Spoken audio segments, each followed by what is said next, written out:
लेकिन आपके मुखार बिंद से ऐसे शब्दों का प्रयोग करना उचित नहीं है भैया। तो आगे से प्लीज मत करिएगा, आपसे रिक्वेस्ट। अगला तुमसे प्यार में करते हैं, प्यार करते हैं, प्यार में। गुंजन सिंह प्रियांशु सिंह का एक स्टेज शो होता है जिसमें गुंजन सिंह ने प्रियांशु सिंह को कुछ बोल देते हैं। उसके बाद प्रियांशु सिंह भी काफी गुंजन सिंह पे गरमा देते हैं। उसके बाद प्रियांशु सिंह एक माइक उठाता है और गुंजन सिंह के बारे में भी बहुत कुछ बोल देता है। और जब इतना से ऐसे शब्दों का प्रयोग करना उचित नहीं है भैया। और जब इतना से भी मन नहीं भरता है तो प्रियांशु सिंह लाइव आकर उनके बारे में क्या बोलते हैं, आइए पहले इस वीडियो को देखते हैं। क्यों जाना उनके बारे में बोली तो खुलेआम आज बोलत नहीं, कबूल ना बोलत नहीं।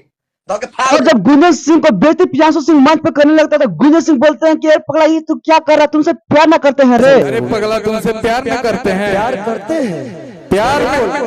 और जब इन दोनों वीडियो को काफी तेजी से वायरल कर प्रियांशु सिंह को ट्रोल किया जाता है तो प्रियांशु सिंह आकर मीडिया में आकर माफी भी मांगते हैं। यहाँ तक कि गुंजन सिंह को काफी टारगेट किया गया था। कुछ लोग गुंजन सिंह के समर्थक बोल रहे हैं कि गुंजन सिंह जो प्रियांशु सिंह है वो पगला गया है, वो अब कुछ भी अनाप शनाप बोल रहा है। तो दोस्तों मेरी जानकारी कैसे लगी आप लोग अपना कमेंट बॉक्स में राय जरूर दें। मिलते हैं नेक्स्ट